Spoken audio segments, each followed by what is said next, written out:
하나님 말씀은 구약성경 창세기 9장 7절에서 10절까지입니다. 우리 같이 한 목소리로 함께 읽겠습니다. 너희는 생육하고 번성하며 땅에 가득하여 그 중에서 번성하라 하셨더라. 하나님이 노아와 그와 함께한 아들들에게 말씀하여 이르시되 내가 내 언약을 너희와 너희 후손과 너희와 함께한 모든 생물 곧 너희와 함께한 새와 가축과 땅의 모든 생물에게 세우리니 방주에서 나온 모든 것 곧 땅의 모든 짐승에게니라. 아멘. 네, 축복과 언약이라는 제목으로 설교하려고 합니다. 9장 1절에서 하나님이 노아와 그 아들들에게 복을 주시며 그들에게 이르시되, 동일한 내용이 7절에서 다시 한번 반복이 됩니다만, 여기서는 이제 직접 화법으로 너희는 생육하고 번성하고 땅에 가득하여 그 중에 번성하라. 이렇게 말씀을 한 후에 이렇게 축복을 선언하시고 이제 하나님께서 언약을 말씀하십니다. 내가 너희와 언약을 이제 언약을 세우겠다. 그런데 이제 하나님이 노아와 맺으신 그 언약의 그 대상에 변화가 있는 것을 우리가 알 수 있습니다. 보통 우리가 언약 그러면 특히 이스라엘 백성들 같은 경우에는 믿음의 조상인 아브라함과 언약을 맺었으니 그 언약은 아브라함의 후손들에게 또 떠나가 이제 훗날 다윗과 언약을 맺은 다윗 언약이니까 그래서 그 다윗의 후손들에게 또 제사장인 레위지파와 맺은 그 언약은 레위지파에게 그래서 하나님이 맺으신 그 하나님께서 맺어주신 그 언약의 효과는 그 언약의 대상, 언약의 상대자에게 있다라고 이제 주장을 합니다. 그러면 그런 모든 언약이 있기 전에 방주에서 나온 이후에 하나님께서 노아의 제사를 받으시고 또 그와 이제 그를 통해서 모든 인류와 하나님이 화목하셨고 그에게 이제 약속을 주시고 또한 복을 주시고 그리고 언약을 맺습니다. 근데 여기서 하나님께서 언약을 맺으신 그 언약의 대상에 너희, 여기서 너희는 그러니까 노아의 가족이죠. 그래서 노아를 비롯한 노아와 이제 세 아들, 그들의 가정이 되겠고, 너희의 후손 했을 때 이 후손은 지금 여기에 있는 이들이 아니라 그들로부터 장차 태어날 후손들입니다. 그러니까 모든 인류가 되겠죠. 너희의 후손은 뭐 지금으로 말하면 뭐 황인종, 흑인, 백인 할 것 없는 모든 인류입니다.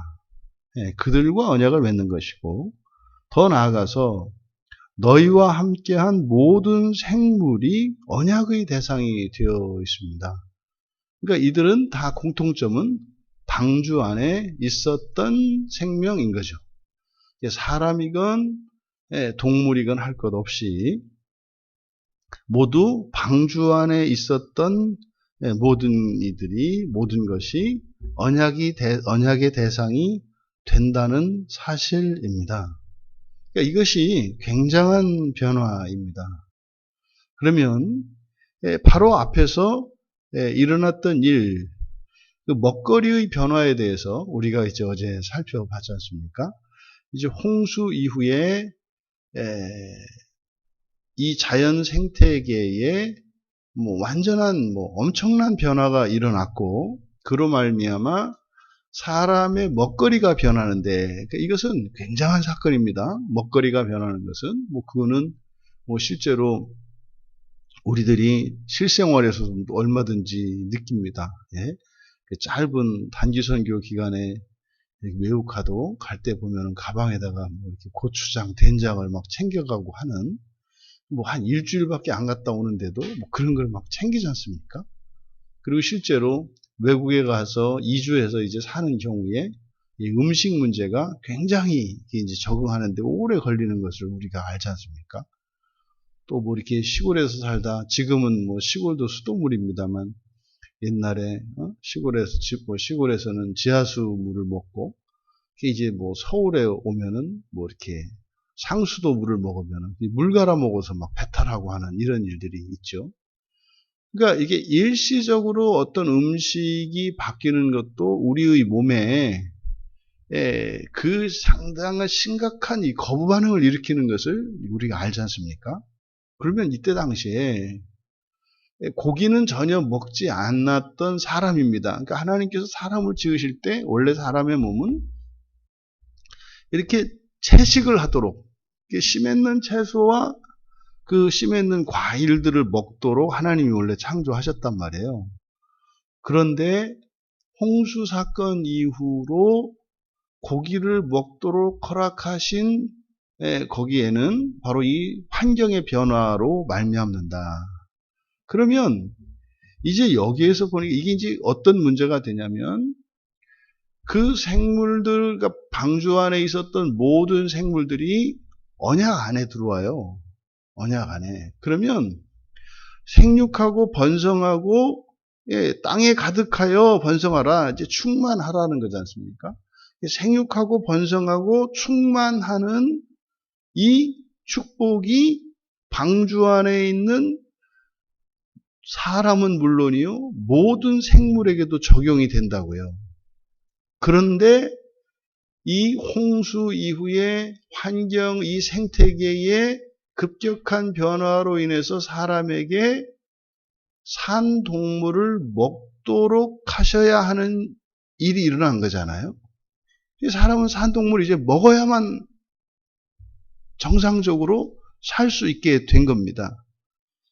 그러면 여기에 이제 심각하게 일어난 변화가 뭡니까? 이게 사람이 하는 행위가 하나님이 하신 축복에 반하는 게 돼요.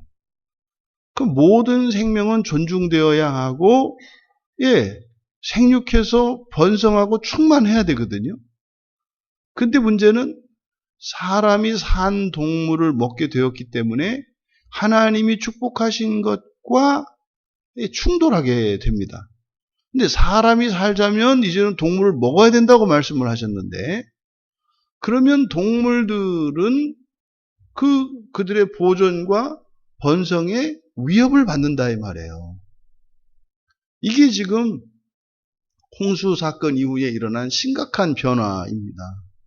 그러니까 동물들, 모든 생물이, 방주 안에 있었던 모든 생물들이 언약 안에 들어가 있고, 그리고 하나님의 축복 안에, 축복과 언약 안에 있기 때문에 하나님의 뜻이 이루어져야 되는데, 문제는 이제 사람에게 산 동물을 먹거리로 주신 이것이 이제 하나님의 축복과 언약의 충돌을 일으킨단 말입니다. 그래서 앞에서 계명을 주신 것이 바로 핏째 먹지 말라는 것이었습니다. 핏째 먹지 말라. 핏째 먹지 말라. 그러니까 먹기는 먹는데 생명은 먹지 말라 하는 거죠. 생명은 먹지 마라. 그러면 고기와 생명이 일치하지 않아요. 우리는 알죠. 사람도 죽으면 우리의 생명이 몸을 떠납니다. 그러니까 우리의 생명이 몸을 작동시키지만 우리의 몸 자체가 생명을 가지고 있는 게 아니라는 것을 안다고요. 근데 하나님께서 육체의 생명은 피에 있다 그런단 말이죠. 육체의 생명은 피에 있다. 그래서 핏째 먹지 말라고 하는 이것을 통해서 우리에게 주시는 교훈은 산 동물을 먹게는 되었지만, 그러면 산 동물을 먹으려면 죽여야 되지 않습니까? 그러니까 모든 동물들을 죽일 때 죽일 수 있는 명분은 뭔 거예요? 먹기 위해서인 거예요. 먹기 위한 목적 이외에는 동물이라 할지라도 그 생물의 목숨을 함부로 할 수 없다는 말씀인 거죠. 그래서 바로 앞에서 피째 먹지 말라. 그러니까 먹어라. 하지만 피째 먹지 말라. 라고 하는 이 말씀을 통해서 바로 모든 생물도 언약 안에 있기 때문에 그런 명령을 하셨던 것임을 우리가 알 수 있는 거죠. 그러면 사람의 목숨뿐만 아니라 모든 동물들의 목숨도 하나님께서는 그 생명을 귀하게 여기신단 말이죠. 그러함에도 불구하고 귀하게 여기시는 그 산 동물들의 생명을 뺏어서라도 사람을 살리시는. 그러니까요, 사람의 생명은 동물들의 생명 위에 있습니다. 그래서 사람의 생명과 동물의 생명을 함께 동등하게 봐서는 안 된다. 그러면 사람의 생명과 이런 동물들의 생명이 같은 것은 육체의 생명이에요. 타락한 이후에 사람이 이제는 바사르, 똑같은 육체가 되었거든요. 그러니까 육체의 생명이라는 점에서는 동물들이나 사람이나 똑같이 가지고 있는 생명입니다. 그런데 그 똑같은 육체의 생명을 가지고 있는 사람이 다른 동물들의 그 고기를 먹을 수 있도록 하셨어요. 그러니까 이것은 육체의 생명을 초월하는 어떤 무엇이 있는 것이다. 그게 뭐예요? 사람이 그래서 함부로 죽일 수 없다. 피째 먹지 말라고 하는 이 말씀과 함께 이제 살인 금지, 그러니까 살생 금지죠. 살생 금지에 대해서 말씀하시는데 생명을 죽이는 것과 사람을 죽이는 것을 또 다시 구별을 하셨단 말이에요. 그러니까 사람을 죽이는 것은 단지 생명을 죽이는 것일 뿐만 아니라 하나님의 형상을 해치는 것이다 이렇게 말씀을 했어요. 그러면 이 하나님의 형상이 의미하는 것은 뭐라 그랬습니까? 영원한 생명이라 그랬잖아요.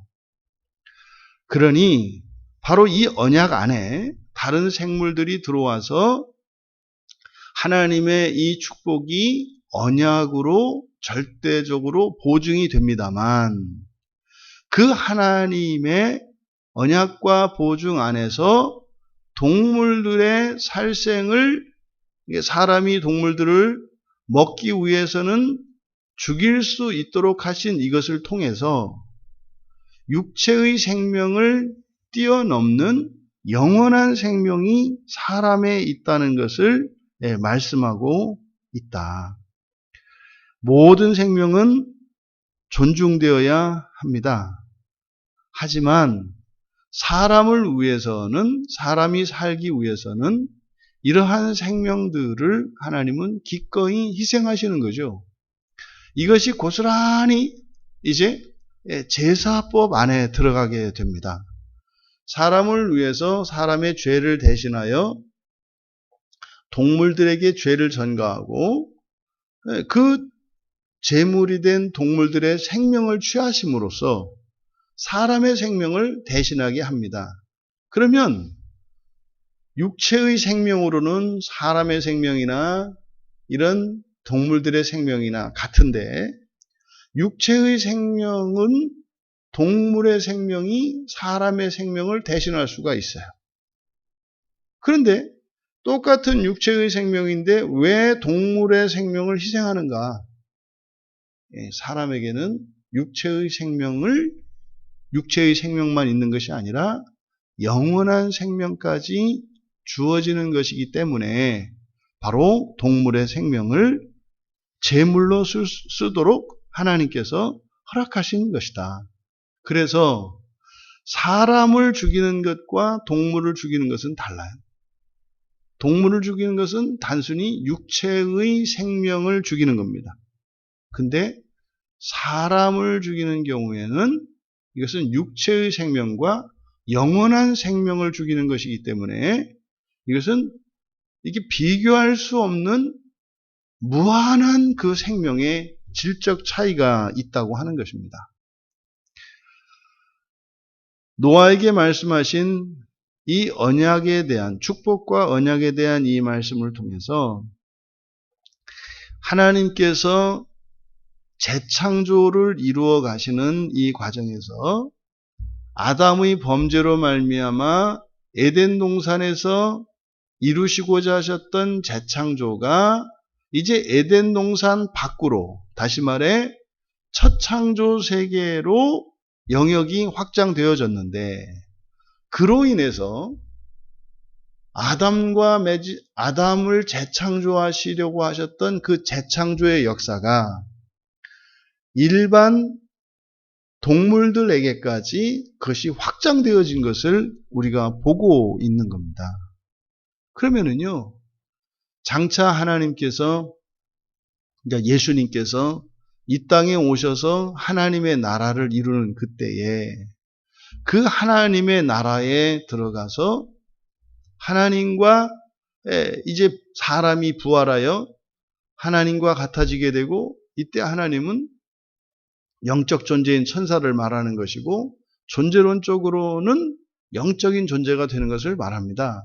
근데 그 연합이 단순히 하나님과 사람의 연합일 뿐만 아니라 이러한 첫 창조되었던 생물까지도 그 안으로 들어가게 된다는 사실을 우리가 알게 됩니다.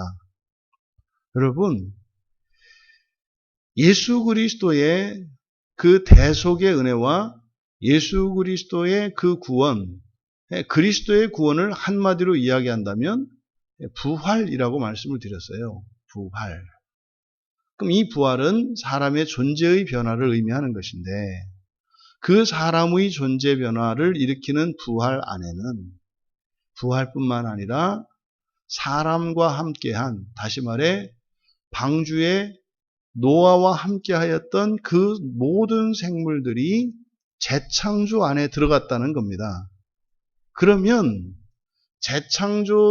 재창조가 완성되는 하나님 나라에서 보게 되는 이 세상에 우리가 알고 있는, 또 우리가 보고 있는 이런 모든 생물들에게도 어떤 변화가 일어난다는 것을 알 수 있죠.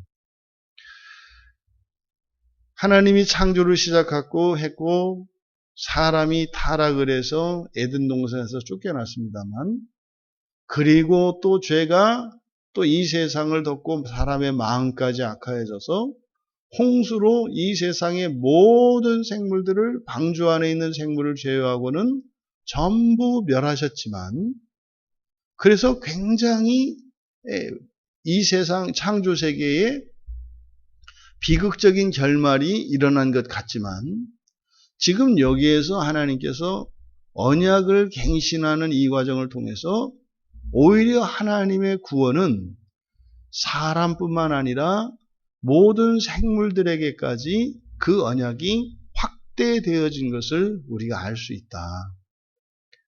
우리가 여기서 분명히 기억해야 하는 것은, 구원이라고 하는 것은 한 개인뿐만 아니라 모든 인류를 향한다는 것. 구원이라고 하는 것은 사람뿐만 아니라 사람과 함께한 모든 생명에게까지 확장되어 간다는 사실을 기억해야 합니다. 그러면 이 하나님의 축복과 언약의 변화를 통해서 우리들의 현재 삶의 위치를, 그리고 우리의 실존을 어떻게 이해해야 하는가? 자연과 나를 하나로 봐야 하고, 왜요? 다 언약 안에 있기 때문에 나와 모든 인류를 하나로 보아야 하는 것입니다. 그러니까 우리 그리스도인의 삶의 방식과 우리 그리스도인의 삶의 목표는 결단코 나 혼자일 수 없습니다. 개인일 수 없습니다. 그래서 이 구원의 특징은 공동체적이다라고 하는 사실을 우리가 알 수 있는데, 어디까지냐? 인류를 넘어서서 모든 생물에 이르기까지 그 영향을 미치는 공동체적 구원이라고 하는 사실. 그러면은요, 우리들의 하루하루의 삶의 의미가 그런 겁니다. 우리가 살아가는 이 하루의 삶이 나만을 위한 삶이 아니고 우리 가족만을 위한 삶이 아니고 이것은 우리 사회와 민족과 나라, 더 넓게 모든 인류를 위한 것이고 인류와 함께하는 것이고 그뿐만 아니라 모든 생물과 함께한다는 사실입니다. 그러면 우리들의 지금 현재의 삶을 분명히 돌아보고 반성하고 회개해야 할 일들이 있습니다. 사람들이 세워가는 이 문명, 이런 자연 생태계를 파괴하고 또 그것에 반하는 인간 중심적인 이러한 문명 발전, 이것은 심각하게 하나님의 언약에 반하는 것임을 알 수 있는 거죠. 결단코 사람의 편리를 위해서 또한 사람의 그 어떠한 즐거움을 위해서 우리에게는 이 자연 생태계를 파괴할 수 있는 권한이 없습니다. 우리에게 산 동물을 먹을 수 있도록 하나님께서 허락하셨습니다만 동물들을 죽일 수 있는 유일한 그 목적, 그 이유는 단 한 가지, 먹거리를 위한 것입니다. 그래서 우리에게는 결단코 먹기 위한 그 이유 이외에는 사람은 물론이요, 동물조차도 우리가 함부로 죽일 수 없는 것임을 성경은 분명하게 말씀하는 거죠. 우리가 함부로 이러한 동물들의 생명을 함부로 한다면 그것은 하나님의 구원의 언약에 반하는 것이다.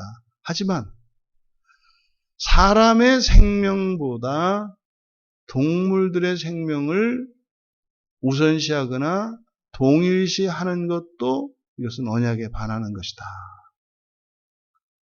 오늘날 사람과 동물의 생명이 동일시되어지고 심지어는 나 중심적으로 이해되어서 나와 상관이 있는 동물이 나와 상관이 없는 것처럼 착각하는 사람들의 생명보다 더 귀하다고 여기는 이것은 절대로 성경의 가르침이 아닙니다.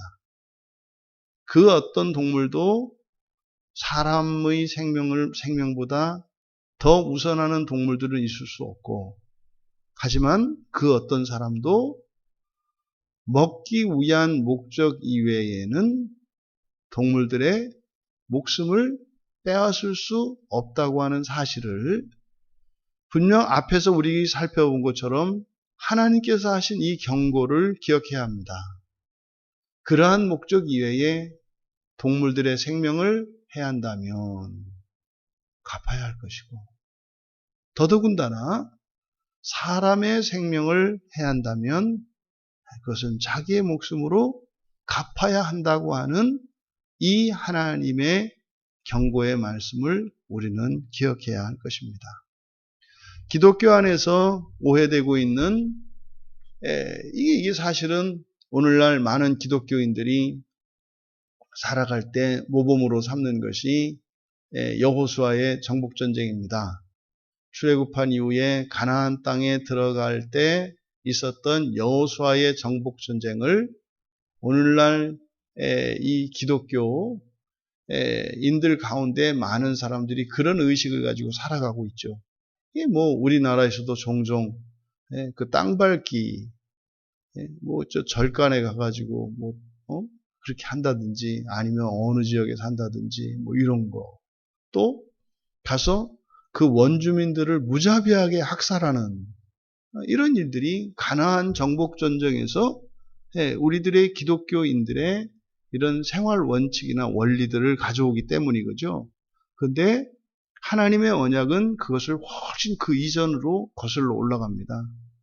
바로 하나님과 사람이 직접적으로 우리의 직접적인 조상으로 맺어진 그 언약이 노아와 맺은 언약인데 그 하나님의 이 재창조의 구원의 언약 속에는 모든 생물과 모든 사람이 포함되어 있다고 하는 이 사실을 우리는 성경을 통해서 발견하고 그 원리를 따라 우리가 살아가야 합니다. 그래서 기독교인들은 정말 자연을 보호하고 이러한 생태계를 보호해야 할 그런 사명이 있는 거예요. 사람을 구원할 뿐만 아니라 이 생태계를 보존하여 이러한 동물들이 생육하고 번성하고 충만할 수 있도록 그러한 환경을 만들어 가야 되는 거죠. 그럼 우리들의 삶을 보십시오. 이것은 제도적으로 이렇게 우리가 어떻게 할 수는 없겠습니다만 우리들 개인의 생활 속에서 정말로 공존할 수 있는 주님이 다시 오시는 그 날까지는 바로 이 언약이 보존될 수 있도록 사람은 물론이요, 동물들도 함께 잘 지낼 수 있는 그런 세상을 만들기 위해 살아가야 한다는 교훈을 얻어야 할 것입니다. 하루하루를 살아가실 때, 특별히 오늘 하루 이 말씀을 생각하시면서 내가 정말 이런 생태계와 그리고 모든 인류와 이렇게 공생하기 위한 그러한 삶을 살고 있는가, 또 우리들의 삶의 자리를 정돈하고 그렇게 노아와 맺으신 그 언약을 이루기 위해 살아가시는 이 한날이 되시기를 주님의 이름으로 축원합니다. 존귀하신 하나님, 저희들이 예수 그리스도를 통해서 주시는 이 구원이 개인적인 구원인 것으로 너무나 잘못 알았을 뿐만 아니라 온 인류를 향한 구원에 대한 하나님의 언약이 있었으며 더 나아가 예수 그리스도께서 저희들을 구원하신 그 구원 속에는 하나님께서 창조하신 모든 생물들에 대한 보존의 언약이 포함되어 있는 것임을 오늘 성경을 통해 깨닫게 됩니다. 얼마나 저희들이 하나님께서 주신 이 생명들을 함부로 하며 또한 이러한 생물들이 살아갈 수 있는 생태계를 파괴하는 일을 얼마나 서슴없이 행해왔던가를 되돌아봅니다. 이것은 인류의 거대 담론뿐만 아니라 저희들 개인의 생활 속에서도 온 인류와 또한 모든 생물들을 생각하지 않고 그저 그때그때의 편의를 따라 아무 생각 없이 살아왔던 저희들의 삶을 다시 한번 돌아보게 됩니다. 조심스러운 인생을 살게 하시고 모두를 배려하며 모든 것을 보존하시고자 하시는 하나님의 그 언약의 의미를 따라 살아가는 저희들의 앞으로의 인생이 되게 하여 주시옵소서. 감사하며 예수님의 이름으로 기도하옵나이다.